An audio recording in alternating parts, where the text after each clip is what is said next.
নমস্কার বন্ধুরা, ভদ্রসা study centre চ্যানেলে তোমাদের স্বাগতম। তোমাদের জন্য দারুণ একটি সুখবর।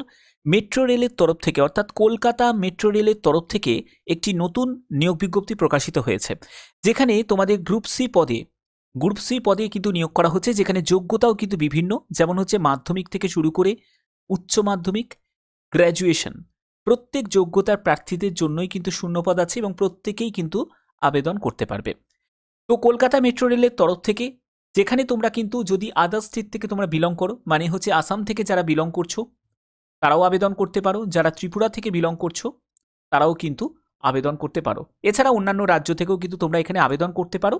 তো পোস্টিং কলকাতা মেট্রো রেলেরই অন্তর্গত বিভিন্ন ডিভিশনে কিন্তু তোমাদের হবে। সম্পূর্ণ গুরুত্বপূর্ণ তথ্য থাকবে এই ভিডিওটা সম্পূর্ণ দেখো, প্রত্যেকটি তথ্য তোমাদের কাছে প্রেজেন্ট করব। তো চলো ভিডিওটা শুরু করছি। তো এখানে দেখো যে তোমাদের এখানে আবেদন করতে গেলে যে গ্রুপ সি পদের জন্য যে নিয়োগটি করা হচ্ছে, সেখানে ন্যূনতম বয়স হচ্ছে 18 বছর এবং ম্যাক্সিমাম বয়স হচ্ছে 30 বছর হতে হবে। তুমি যদি ওবিসি ক্যান্ডিডেট হয়ে থাকো তাহলে তোমার ক্ষেত্রে বয়স হয়ে যাবে 18 থেকে 33 বছর। তুমি যদি এসসি এসটি ক্যান্ডিডেট হয়ে থাকো তোমার বয়স হয়ে যাবে 18 থেকে 35 বছর। এটি হলো এজ লিমিট দেওয়া আছে। এবং যারা পিডাব্লিউবিডি ক্যান্ডিডেট আছো, ঠিক আছে, তারপরে হচ্ছে যে ওমেন, যারা ডিভোর্সি ওমেন আছো, তাদের জন্য কিন্তু যথারীতি তোমাদের এখানে রিল্যাক্সেশন আছে। তার জন্য অবশ্যই তোমরা সেই এজ রিল্যাক্সেশনের চার্টটা একবার ফলো করতে পারো। এখানে দেখো তোমাদের দেয়া আছে, এখানটা কিন্তু সুন্দর করে এই ব্যাপারটা কিন্তু ক্লিয়ার করা আছে যে কারা কত বছরের রিল্যাক্সেশন পেয়ে যাবে। ওকে, তো এখানে তোমাদের যে রিক্রুটমেন্ট প্রসেস, দেখো এখানে রিক্রুটমেন্ট প্রসেসের ক্ষেত্রে 60 মিনিটসের তোমাদের একটি পরীক্ষা হবে, যেখানে 50 মার্কসের তোমাদের একটা এক্সাম তোমাদের হচ্ছে, যেখানে সম্পূর্ণ অবজেক্টিভ টাইপের তোমাদের পরীক্ষা হবে। এবং এর ভিত্তিতে তোমাদের পরবর্তী তোমরা স্টেপে যেতে পারবে, যেখানে তোমাদের ডিমনস্ট্রেশনের একটা কিন্তু তোমাদের প্র্যাকটিক্যাল থাকবে, যেখানে 35 নম্বর থাকবে এবং টেস্টিমোনিয়াল প্রাইজ সেই ব্যাপারে তোমাদের 15 মার্কসের থাকবে। টোটাল তোমাদের 100 মার্কসের কিন্তু স্টেজ 1 স্টেজ 2 মিলিয়ে কিন্তু তোমাদের ফাইনাল মেরিট তৈরি হবে। ওকে, তো এই নিয়োগটি তোমাদের কালচারাল যে কোটা আছে, যেটা তোমরা জানো যে স্পোর্টস কোটা, কালচারাল কোটা, সেইখানে কিন্তু তোমাদের এই নিয়োগটি করা হচ্ছে। তো এখানে দেখো তোমাদের আবেদন মূল্য কত টাকা লাগবে। আবেদন মূল্য যেটা লাগবে সেটা হচ্ছে তোমাদের এখানে কিন্তু ক্লিয়ার করা আছে। দেখো 500 টাকা মতো আবেদন মূল্য লাগবে। এই 500 টাকা আবেদন মূল্য যারা ইউআর ক্যান্ডিডেট, যারা ইডাব্লিউএস ক্যান্ডিডেট, যারা ওবিসি ক্যান্ডিডেট, অবশ্যই যারা মেল ক্যান্ডিডেট তাদের দিতে হবে এবং পরবর্তী সময় 400 টাকা তোমরা রিফান্ড পেয়ে যাবে।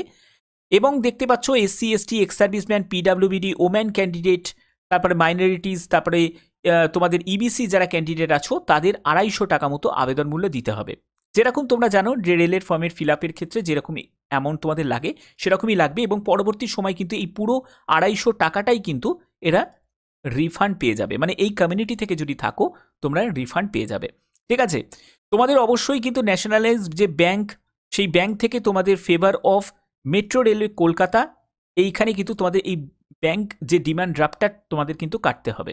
ঠিক আছে, আচ্ছা, এখানে তোমাদের আবেদন করতে গেলে ফটোগ্রাফ, সিগনেচার, তোমাদের এগুলো কিন্তু সবই কিন্তু প্রয়োজন, এবং তোমাদের অবশ্যই একটি ভ্যালিড মোবাইল নাম্বার এবং তোমাদের ভ্যালিড মেল আইডি অবশ্যই তোমাদের প্রয়োজন হবে। এখানে পরবর্তী তোমাদের যখন রিটেন তুমি কমপ্লিট করবে তারপরে তোমাদের ডিবি হবে, মেডিকেল হবে, এগুলো কিন্তু তোমাদের একটা গুরুত্বপূর্ণ স্টেপ থাকবে। তোমাদের কি কি ডকুমেন্টস লাগবে তার আগে তোমাদের বলে দিই, এখানে তোমরা ফর্মটা কিভাবে ফিল আপ করবে। দেখো, ফর্ম ফিল আপ করার জন্য তোমাদের এখানে অ্যাপ্লিকেশন নাম্বার তোমাদের অবশ্যই সেটা অফিস ইউজ করবে, এটা তোমাদের কিছু মানে এখানে লিখতে হবে না। এখানে তোমাদের যে পোস্টে তুমি আবেদন করছো, গ্রুপ সি পোস্টে আবেদন করছো, সেই গ্রুপ সি পোস্ট এবং ক্যাটাগরি অবশ্যই তোমাদের মেনশন করতে হবে। ঠিক আছে, ডিসিপ্লিনটা মেনশন করবে, তোমার নাম, তোমার বাবার নাম, তোমার মায়ের নাম, ডেট অফ বার্থ, তারপরে 1 জানুয়ারি 2025 হিসাবে তোমার বয়স কত হচ্ছে, রিলিজিয়ান কি আছে, কমিউনিটি কি আছে। তুমি যদি মাইনরিটিস থেকে বিলং করো তাহলে ইয়েস করবে, নাহলে নো করে দেবে। ইবিসি থেকে যদি বিলং করো তাহলে ইয়েস করবে, নাহলে নো লিখে দেবে। তারপরে যদি জুডিশিয়ালি সেপারেটেড হয়ে থাকো তাহলে ইয়েস করবে, নাহলে নো করে দেবে। জেন্ডার মেল না ফিমেল সেটা মেনশন করবে। ম্যারিটাল স্ট্যাটাস ম্যারিড না আনম্যারিড সেটা মেনশন করবে। তোমাদের এখানে যদি ডিফারেন্টলি অ্যাবেলড অর্থাৎ যারা পিডাব্লিউবিডি ক্যান্ডিডেট তাদের জন্য। তারপরে হচ্ছে তোমাকে ভিজিবল যে মার্ক অফ আইডেন্টিফিকেশন, তো তোমাদের যদি কোনো কাট মার্ক থাকে বা কোনো তিল থাকে সেটাই অবশ্যই এখানে মেনশন করবে, যেটা ভিজিবল, যেটা দেখা যাচ্ছে হাতে বা পায়ে। ঠিক আছে, আধার নাম্বার অবশ্যই দিতে হবে, এক্স সার্ভিসম্যান হলে সেটা ইয়েস করবে। তারপরে হচ্ছে তোমার ল্যাঙ্গুয়েজ, দেখতেই পাচ্ছ choose of language for examination, তুমি ইংলিশ আর হিন্দি এই দুটো ল্যাঙ্গুয়েজই কিন্তু পাবে এক্সাম ল্যাঙ্গুয়েজ হিসাবে। তারপরে হচ্ছে তোমাদের এখানে কোঅপারেটিভ সোসাইটি বা এইগুলোর ব্যাপারে যদি তোমার কোনো, তুমি যদি স্টাফ হয়ে থাকো তাহলে ইয়েস করবে এবং তার নাম্বারটা বসিয়ে দেবে। তোমার এমপ্লয়মেন্ট ডিটেলস যদি থাকে সেটার ডিটেলসটা দেবে। তোমার present address, permanent address, mobile number, mail ID অবশ্যই তোমাদের প্রয়োজন হবে। তারপরে হচ্ছে তুমি যদি গ্র্যাজুয়েট হয়ে থাকো তাহলে সেই গ্র্যাজুয়েশন তুমি ডিটেলসটা তুমি দেবে, ঠিক আছে, মানে বিকম করেছো, বিএ করেছো না বিএসসি করেছো সেটা দেবে। তুমি যদি অ্যাপ্রেন্টিস বা আইটিআই করে থাকো তার ডিটেলসটা দেবে। তোমার মাধ্যমিক যোগ্যতা, উচ্চ মাধ্যমিক যোগ্যতার কোন বোর্ড থেকে পাশ করেছো, কত নম্বর পেয়েছো, ঠিক আছে, কত নম্বরে পরীক্ষা ছিল, পার্সেন্টেজে কত সেটা দেবে। এরপরে হচ্ছে তোমাদের কোয়ালিফিকেশন, এটা হলো হাইয়েস্ট কোয়ালিফিকেশন, মানে গ্র্যাজুয়েশন, পোস্ট গ্র্যাজুয়েশন, ডক্টরেট, তোমার যদি এরকম থাকে, তোমার বোর্ড বা ইউনিভার্সিটি কোন ইয়ারে পাস করেছো, সাবজেক্টগুলো কী কী, ঠিক আছে, কত নম্বর পেয়েছো, সেগুলো কিন্তু অবশ্যই মেনশন করতে হবে। প্রফেশনাল কোয়ালিফিকেশান যদি থাকে তাহলে দেবে, যদি না থাকে প্রয়োজন নেই। তোমার যদি এক্সপিরিয়েন্স বা কোনো অ্যাওয়ার্ড বা পারফরমেন্স যদি থাকে তাহলে সেটা কিন্তু অবশ্যই মেনশন করবে। তারপরে হচ্ছে অ্যাটাচ ডকুমেন্টস, তোমাদের কী কী ডকুমেন্টস লাগছে সেগুলো কিন্তু অবশ্যই এখানে 1, 2, 3 করে অ্যাটাচ করবে এবং ব্যাঙ্ক ড্রাফট, আইপিওর যে নাম্বার, ডেট এবং অ্যামাউন্টটা তোমাকে এখানে মেনশন করতে হবে। এরপরে এখানে একটি তোমার সই হবে, তারপরে লেফট থাম্ব ইমপ্রেশন হবে এবং ডেট এবং ফর্মের ফিলের যে প্লেসটা সেটা কিন্তু এখানে মেনশন করবে। তো এই ফর্ম ফিল আপ তোমাদের কমপ্লিট হয়ে যাবে এবং এই ফর্ম ফিল আপটা করে তোমাদের কিন্তু ঠিকানায় কিন্তু পাঠিয়ে দিতে হবে। যেহেতু এটা সম্পূর্ণ কালচারাল কোটা থেকে নিয়োগটি করা হচ্ছে, এটা কিন্তু অবশ্যই তোমাদের জন্য একটা বড় কিন্তু অপরচুনিটি। তো দেখো এখানে তোমাদের যোগ্যতার ব্যাপারটা কিন্তু তোমাদের এখানে ক্লিয়ার করে দিই। আশা করি তোমরা বুঝতে পেরেছো, যেহেতু কালচারাল কোটা আমি ভিডিও শুরুতেই কিন্তু বলে দিয়েছি তোমাদের কালচারাল কোটা থেকে। তো অবশ্যই তোমাদের এখানে দেখতেই পাচ্ছ তবলা আর যারা এখানে সিনথেসাইজার, যদি তোমাদের এই ব্যাপারে যদি নলেজ থাকে, ঠিক আছে, এই মিউজিকের ব্যাপারে যদি নলেজ থাকে, ইনস্ট্রুমেন্টের ব্যাপারে, তাহলে অবশ্যই আবেদন করতে পারো। তারপরে দেখো এখানে উচ্চ মাধ্যমিক পাস যোগ্যতা চাওয়া হয়েছে 50% নাম্বার নিয়ে, এবং তোমাদের যদি এসসি এসটি বা তুমি যদি ইএসএম বা পিডাব্লিউবিডি ক্যান্ডিডেট হয়ে থাকো তাহলে উচ্চ মাধ্যমিকে 50% না হলেও কিন্তু তোমরা অ্যাপ্লাই করতে পারবে। বা তোমার যদি হায়ার কোয়ালিফিকেশান থাকে, মানে তোমার যদি গ্র্যাজুয়েশন করে থাকো তাহলে কিন্তু উচ্চ মাধ্যমিকে 50% না হলেও কিন্তু অ্যাপ্লাই করতে পারবে। অথবা দেখো এখানে অথবা দিয়ে বলা আছে যে মাধ্যমিক সঙ্গে যদি তোমার আইটিআই করা থাকে তাহলেও কিন্তু অ্যাপ্লাই করতে পারবে, কিন্তু ডিপ্লোমা ইঞ্জিনিয়ারিং যারা আছে তারা কিন্তু এখানে কোনো রকমভাবে কনসিডার কিন্তু হবে না, ঠিক আছে। এছাড়া তোমাদের দেখো এখানে তোমার যদি গ্র্যাজুয়েশন ডিগ্রি থাকে বা ডিপ্লোমা থাকে বা সার্টিফিকেট থাকে তাহলেও কিন্তু তুমি এখানে অ্যাপ্লাই করতে পারবে। এগুলো কিন্তু সম্পূর্ণ মেনশন করা আছে। এখানে 2টি মতো শূন্যপদে এই নিয়োগটি করা হচ্ছে। যারা যারা তোমরা আসাম, মেঘালয় বা অরুণাচল প্রদেশ, মিজোরাম, মণিপুর এই সব জায়গা, জম্মু কাশ্মীর জায়গা থেকে বিলং করছো, তাদের ক্ষেত্রে লাস্ট ডেট হচ্ছে 7ই ফেব্রুয়ারি 2024। আর এমনি নর্মালি যারা ওয়েস্ট বেঙ্গল থেকে বা আসাম বা ত্রিপুরা, তোমরা ত্রিপুরা থেকে যারা বিলং করছো তাদের ক্ষেত্রে, বা আদার স্টেট থেকে যারা বিলং করছো, মানে এই সব স্টেট বাদ দিয়ে যারা বিলং করছো তাদের ক্ষেত্রে 31শে জানুয়ারি 2025 হচ্ছে লাস্ট ডেট, ঠিক আছে। তো তোমরা জানো আমার চ্যানেলের মাধ্যমে আমি প্রতিনিয়ত তোমাদের বিভিন্ন ধরনের আপডেটগুলো প্রোভাইড করে থাকি। তো এরকমই গুরুত্বপূর্ণ আপডেট তোমাদের প্রতিনিয়ত আমি প্রোভাইড করব।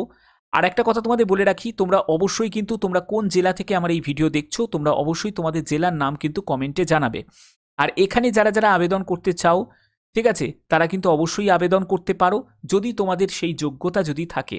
এখানে ইনভ্যালিড অ্যাপ্লিকেশান দেখো তোমাদের বলে দিই যে তোমাদের কী কী কারণে এই আবেদন তোমাদের রিজেক্ট হতে পারে।